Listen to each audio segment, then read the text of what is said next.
But our match focus for this week's Sovijet Match Pack was the date at Hero Stadium between Zanaco Football Club and Yanga. Let's get cracking with the tactical details, shall we? The starting lineup that both Chicken Luandamina and Numbamamba made for this one. So here we go. So Luandamina had, of course, some players missing in there, but Numbamamba and Zanaco made welcome to Boyd Msonda, who started in central midfield in a 4-3-3 formation alongside Zilimi Sanemoyo. And up top, we had an attacking three of Kwame Atram playing the centre forward role, Ernest Mbewe and Augustine Mlenga. First off, this is not Zanaco as we know it. And there we see George Chicken Luandamina going with almost a diamond 4-4-2 against the Zambian champions. From the two selections, what do you think was the tone? Well, I think that George Luandamina's selection perhaps was spot on in a sense that he managed, especially in the midfield, to outplay Zanaco. So perhaps from that kind of perspective, we can say that George Luandamina was spot on. Okay, let's see how the Chicken was spot on against Numbamamba. One interesting duo in midfield was that of SAITH SAKALA and Justin Zulu. Now, Justin Zulu is a Zambian international, of course, playing for Yanga. He was playing the defensive midfield role. But here we saw SAITH SAKALA, probably the rules of engagement were always stick on Justin Zulu. Don't allow him to start play. Don't allow Yanga to play out. As we saw, the very comfortable side when they were playing out at the back. Very comfortable on the ball.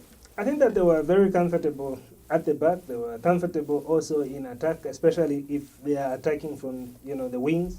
They were very dangerous. They managed to completely get the midfield from Zanaco, and they were able to, especially when they were in attack, they were able to utilize the channels very, very well compared to Zanaco. They saw some weakness, especially one wing. I think that is where Taonga played. Taonga Wembia. Yes, where Taonga Wembia played, and they kept on utilizing that particular side. Unfortunately for Yanga, they were quite wasteful. Then Zanaco capitalized on counter-attacks. They also missed some chances which they could have buried. But I think Yanga on that particular day were more enterprising than Zanaco. All right, so probably the man of the game in that 4-3-3 formation for Zanaco Football Club was the man wearing shirt number 7, SAITH SAKALA. He was playing in number 10 role. Let's just have a look at what that meant first from the representation there. Now, you have SAITH SAKALA playing the number 10 role, which is perfectly okay. We saw him at Napsa Stars probably playing a deeper role, but ever since he joined Zanaco, he's been playing a forward role. But look at this. Zanaco were playing out, something that was uncharacteristic of them. So when they get the ball into Zilimi Sanemoyo, who was playing in the defensive midfield role, instead of coming short to go and collect and probably utilize that space in midfield, just in front of the midfield, just in front of Zilimi Sanemoyo, that wasn't quite happening. In fact, he was making that run there and was on average finding himself in that position. And problem about finding himself in that position is that you had Ernest Mbewe, who was playing on the right of that 4-3-3 attack, and you probably needed him to vacate that space or come deeper so that Ernest Mbewe is the one occupying that position, so that it also allows Taonga Wembia to come forward and it bundles that 1v1 on the right hand side of attack for Zanaco. Yes, but then that never happened, and it created a vacuum. Like I said in the beginning, that's a vacuum which in most cases that must have been the captain for Yanga, shirt number 8. Nirozima. Yes, shirt number 8. He really capitalized on that particular area very much. He noticed there was a vacuum which was being created whenever that player moved out, and he capitalized on it. Like I said, very unfortunate that that Zanaco couldn't get a goal, and very fortunate for us that they couldn't utilize those chances. if you saw, because of that, it gave a lot of space, especially in the second half. It gave a lot of space to Chirwa, our own player as well, playing in Tanzania. He was very comfortable on the ball, and he would distribute the ball either to the same number 8 or to the other guy who played on the wing. That short man, but very, very skillful indeed. Okay, so that was the situation. But perhaps as number 10, I'm not so sure. So he's a player that's used to playing in a 4-4-2 system, and now you had a situation where they're playing with a 3-pronged attack, but in transition you could always see Zanaco going 4-4-2. But which brings me to the question, they really maybe do not have a player that can play that number 8 role, come from deep, join the strikers. The natural affinity for SAITH is to run into the channels without participating in the production of the creative football. Yes, I think that, like we've said, but I don't blame Zanaco that much. It's very difficult sometimes really to find a natural number 8. I think that even as a country, we've really struggled to replace Isaac Chance. And they, Zanaco themselves, have benefited from the services of Isaac Chansa, and perhaps he contributed so much to even being champions. And so to think of replacing him just almost immediately, perhaps would be perhaps an over-ambitious exercise. Could he play that number 8 role? Could it be the solution that Numba needs, that creative link in the central areas to go forward, exactly, and that was defense and attack? And that was what was missing, the link between the top man and the midfield. And as long as there is no link, what will happen in this particular case is that the front line will sage, or rather will sag in, okay? And that caused the lines to fragment, yes, of course. That obviously caused what we are seeing on that particular. Okay, so that's the situation. But let's pay tribute to something that looked good in a defensive sense. Of course, we've talked about SAITH SAKALA, his positioning and movement of the ball, and probably something that they were also doing correct. By the way, before we go to our next slide, we had a little matter of Chongo Chirwa not going so much forward, but we had Taonga Wembia going forward. Let's just have a look at Zanaco's defensive shape first and just have a feel of what they did. Here's what they did well on the day. They formed a pyramid around Aubrey Chirwa. Didn't have too much space. Of course, he has quick feet. He can probably have the beating of Zio, George Lufia, and Chongo Chirwa in terms of pace, but the positioning on the day was impeccable. But problem for me, again, let's go to the right-hand side of the pitch. So you've got Taonga Wembia and Ernest Mbe operating from there. But on the left, you've got Augustine Mlenga, who is right-footed, playing on the left, and he's very good at cutting in. But the one who was allowed to cut in and create space for the overlap, we didn't see Chongo Chirwa coming back. That was the average shape of the defensive line. Not too good. Maybe it explains why Zanaco are not free scoring anymore. Well, if like you've observed, the central defense was very good. We had George Lufia and Zio Tembo partnering to stop Aubrey Chirwa. But like I said, the problem was on the sides, on the channels here, on especially the left. That was the left. That was where the problem was, and because sometimes the player could not recover quickly. That was the space that they usually utilize. And if you remember, that caused George Lufia sometimes to move from the central defense to go and cover that. That space, and in most cases it resulted in usually a corner or a foul. Okay, let's look at that again. Zanaco's defensive line, perhaps very important, because there's one salient point that probably needs to come to the fore here. Look at the number 8, Taonga Wembe. He has license to attack, but here's what's going on. So SAITH SAKALA is continuing to make that run into the box without the ball, by the way. Then you've got Ernest Mbewe and Taonga Wembe on average standing in the same line of attack. So how does Taonga Wembe overlap? And that's another issue. We didn't see him go forward too much and giving crosses for Kwame Atram to probably profit from. But that was what was happening. And I'm now feeling for Numba Mamba. Okay, does he need now to legislate for that situation to actually say, Ernest, create space, move in. Look at where SAITH is. Look at the space he's living in midfield. And you make Yanga look very good, like a very good compact team. And at the end of the day, we end up scoring 0. Well, at some point I thought perhaps that was the system that they were using.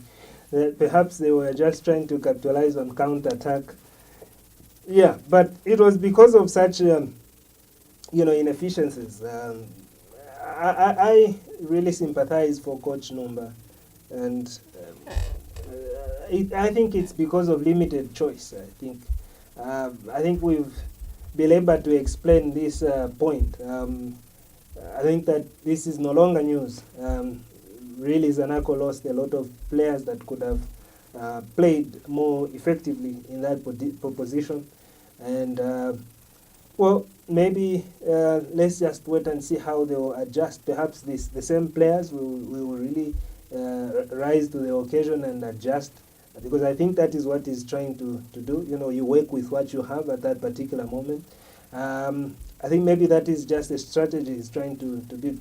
If he is lucky, some of these players can, just adjust. I think in Zambia we are not seeing that for the first time. We've seen it before, where maybe some players who were playing in certain positions are changed, and they quickly adjust to playing in another position. So let's just hope that as we go into the group stage, perhaps some players can actually adjust. All right, so perhaps a lot of work to do for Zanaco, but congratulations are in order for making it to the group stage unprecedented success. Congratulations to Numba Mamba. He has been in the coaching business for very long, but I think he's performed with distinction.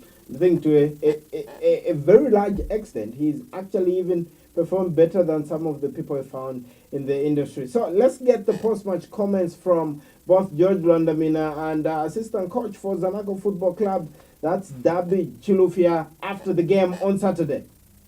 One good side of Zanaco, they play progressive play.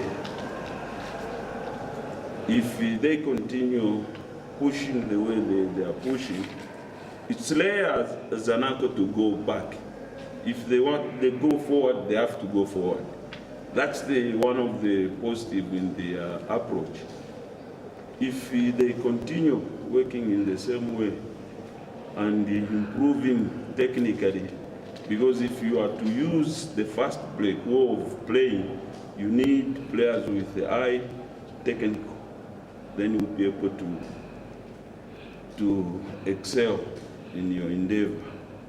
I didn't see any team which had the advantage in this game played today. We all looked positive in the approach. What is important is positivity. Unfortunately, neither of the team has scored, but you could see the way both teams were pushing that they wanted to win the game. Yeah, that one's correct. We have problems to have those who have hunger to score. Like now, we played there, it was 1-0, we only scored 1. If you look at APR, we only scored 1. And here it's 0-0. So in front there, we're still struggling. And as we've gone to group stage, it gives us a chance to put our heads together and make sure that we have a good striking force that can be free scoring strikers like last year. But for now, we are still trying to put things together. It's good that we have qualified to group stage where it's a mini league now, where they put teams, maybe you have 4 games to play or 5 games, and you now go for points. Like when we started, it was knockout things, And now, after we've qualified, it gives us ample time to plan for that game. If we want, we can draw outside and come and win at home. The pressure that we had has gone, but we need to go further and further because we have a record that Zanaco does not do well in the Champions League. They want other teams to go and play. But for now, we think we have made it to get to group stage. Okay, so let's deal with what Joe Chicken Lwandamina said. He was coming back home to familiar grounds, taking on somebody he knows too well who played for him as a player. Now they are coaching adversaries. He said one thing, Zanaco play progressive football, which he called nice. Let's look at what progressive football means and whether Joe Chicken Lwandamina was actually just being a gentleman. So here's what was happening on average in terms of attack. Those were the runs from the attackers. So you've got Augustine Mlenga making that diagonal run there. Boyd Msonda inclining to the left side of attack in that 4-3-3. Third SAKALA running away, leaving that space as we have already stated. Kwame Atram, of course, running into the 18. And the two runners on the right who were creating an attacking overload that made it possible for Haruna Niyonzima, the number 8, for Younger, the defensive, the second striker, not to need to come back and help out in defense because it was practically a 3v1 in the central area. SAKALA having to mark Justin ZULU and the two central midfielders, and well, right there spells problems. But this is a progressive football that is straight line. They don't pass the ball back. Yeah. But again, that could be a problem in that if a team is compact, as Younger were, you fail to open them up, even though you are playing progressive, positive football. Yes, you fail to open them up, and in the end, especially if they win possession, you have to really panic to get back, because in this particular case, you've created that vacuum, and so if they are quick, and they were quick, and in most cases it's just that they were quite wasteful. So that's a progressive football that he's talking about. But I don't know, really. Well, it works well, but I think that in that particular regard, even though Coach Lwandamina commended them for that, I think that it worked to the disadvantage of the team. Dishonorable encomium. Yeah. Okay, that's Joe Chicken Lwandamina. But again, we'll talk about what Zanaco had at their disposal. In terms of options on the bench, they brought on Kennedy Msonda, they brought on Richard Kasonde in there, and they brought in Lianga, the new Congolese forward they brought in to play on the left-hand side. They didn't quite change the overall game shape or tactics, but they made those changes.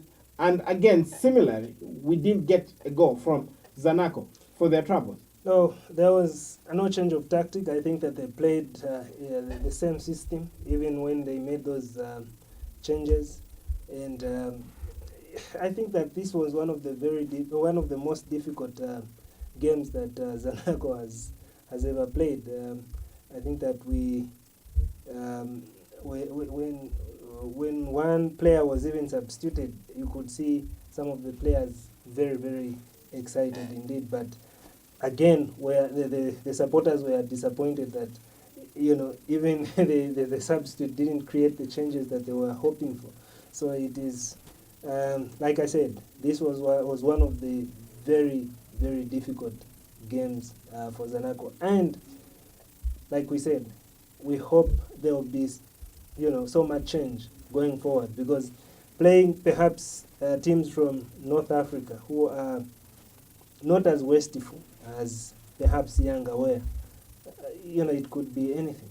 Okay, so congratulations to Numba Mamba. At this very same hurdle last year, they faltered at the hands of Stade Gabisen. This time they're victorious and they go on to the group stage of the CAF Champions League. But talking about the Confederations Cup, Zesco United are in there, and well, a host of some of the continent's biggest teams. It's time for us to pay bills. We'll be back with more Soccer Chat Match Pack